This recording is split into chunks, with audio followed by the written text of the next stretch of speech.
Notes-lad and world traveller David Herbert Lawrence is infamous because of his controversial and often censored novels. We will be talking about his scandalous love life and its impact on his writing in this video.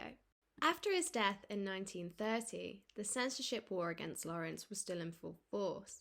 In 1960, a mere 30 years after his death, and 32 since the publication of his last novel, Lady Chatley's Lover, began the Penguin trial, in which Penguin publishers fought for the original version of Lawrence's last novel to be published in the UK, which had been banned until then under the Obscene Publications Act. It was argued that Lawrence's novel was too sexually explicit and only a severely edited version, minus all the naughty bits, was allowed to be distributed, excluding explicit extracts from the text, such as, "He too had bared the front part of his body, and she felt his naked flesh against her." But the trial was won, allowing many other books to be published that were previously considered obscene. We may think to ourselves now, just how raunchy was Lawrence's own love life to inspire over 30 years of censorship? Enter Mrs. Freda Chatley, Freda Weekly, a German debutante married to a Nottingham professor. Freda leaves her husband and children to marry D.H. Lawrence and travel the world.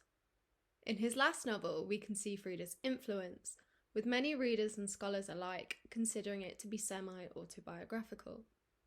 The plot of Lady Chatley's Lover focused on the character Connie Reed.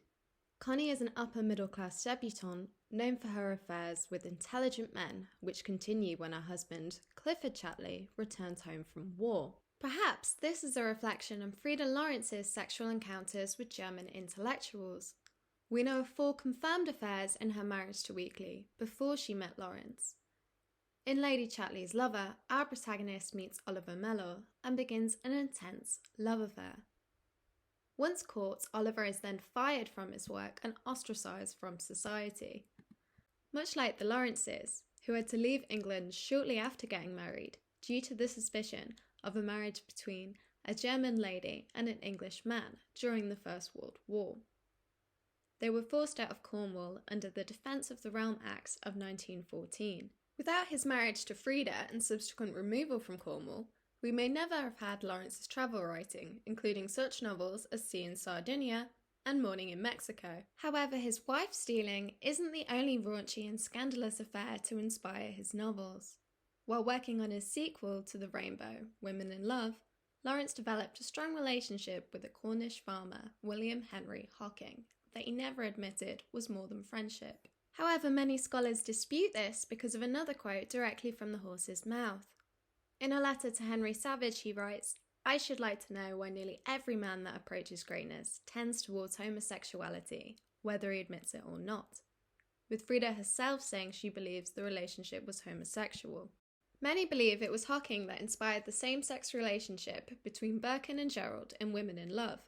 To condense information about Lawrence's early lovers and their influence on his writing, I've created dating profiles for them. His first girlfriend was Jessie Chambers, a farm girl who encouraged Lawrence to write. So much so that he sent her £5 for her work on his first novel, The White Peacock. She was also the model for Miriam Levers in Sons and Lovers, a character she hated, a country girl with big ambitions like Chambers herself. Lawrence's first fiancé, Louis Burroughs, met him at teacher training college, and they became engaged shortly after his breakup with Jessie Chambers. The engagement wasn't to last, as he left her when he eloped with Freda Weekly. Louis is said to be the inspiration for Ursula Brandwagon in The Rainbow and Sons and Lovers, who was also a school teacher. I hope you enjoyed this video and learnt a little about heartbreaker D.H. Lawrence and how his relationships have shaped his famous writing.